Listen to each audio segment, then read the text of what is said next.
Good afternoon, Ospreys. You're watching Nest News, live from the Student Union. I'm Kara Scarbrough. And I'm David Green. Coming up on today's show, the expansion of the Don't Say Gay law. UNF Shakespeare's Much Ado About Nothing. The Jacksonville mayoral race. A sports update. And the official inauguration of UNF's new president, Moez Limayem. Stay tuned and enjoy the show.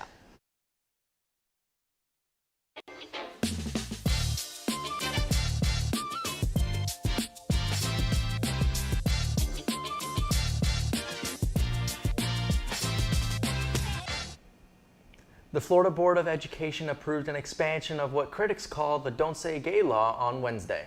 This comes after Governor Ron DeSantis requested an expansion of the law last month.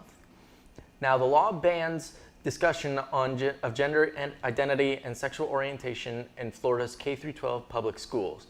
That being said, there are some exceptions. The discussion will be allowed if it is part of instruction on reproductive health or if it's required by existing state standards according to the new law.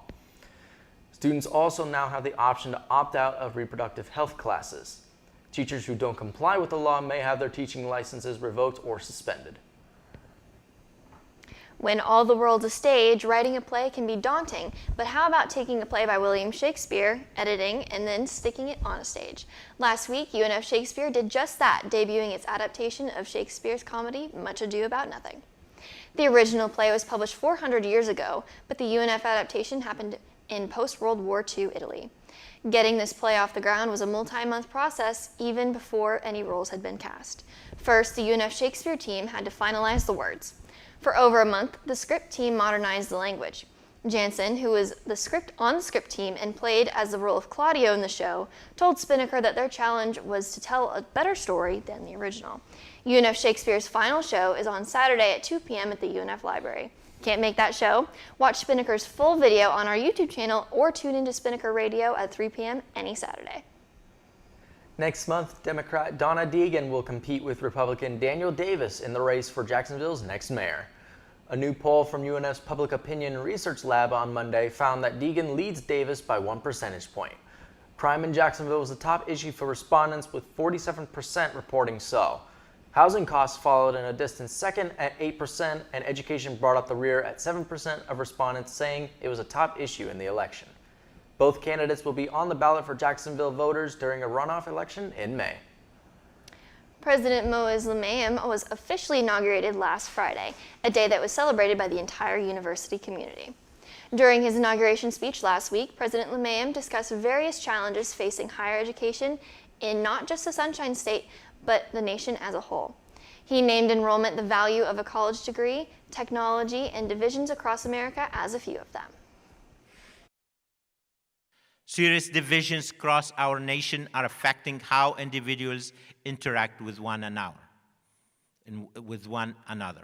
In our state, there are so many discussions taking place now about the future and direction of higher education, legislations, and policies in Florida.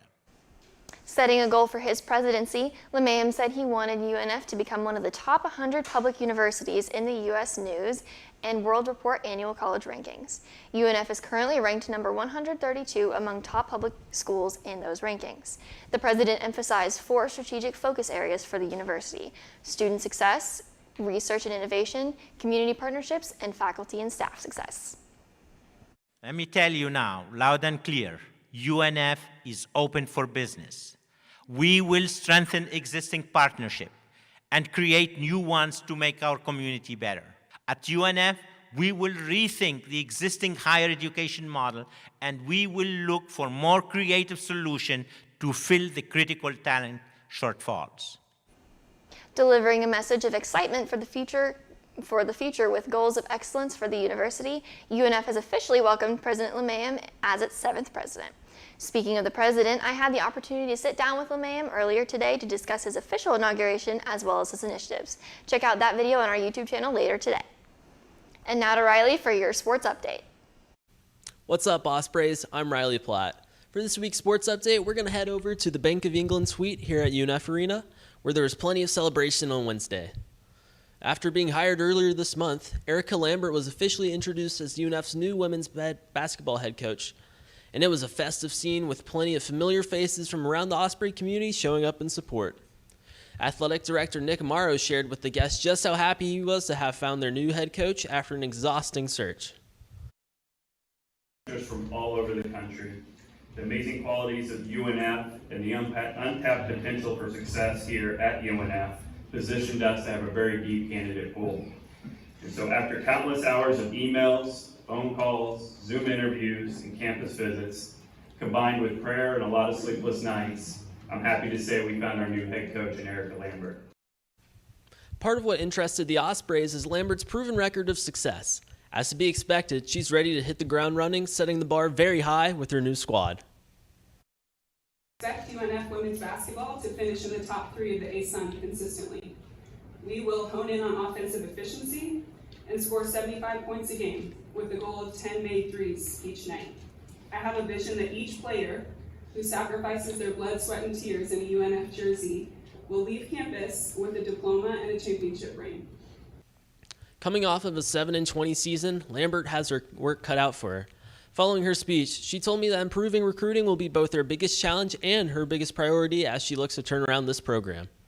Rome wasn't built in a day, and neither was our lovely campus, but it might take some time. Lambert is ready to turn the Ospreys into a threat in the ASUN. That's all I've got for you this week, Ospreys. You can visit unfspinnaker.com to read the full story. Until next time, swoop! That's about all we have for you today, Ospreys. Remember, consider donating to support Spinnaker through the link in the description below. For all things Spinnaker, check out our website at unfspinnaker.com. Also, make sure to follow us on our Instagram at UNF Spinnaker and check out the rest of our YouTube for more content. As always, thank you so much for watching. I'm David Green. And I'm Kara Scarbrough. Stay tuned to our YouTube channel for the interview with President Limayem, and we'll see you next week on Spinnaker's Nest News.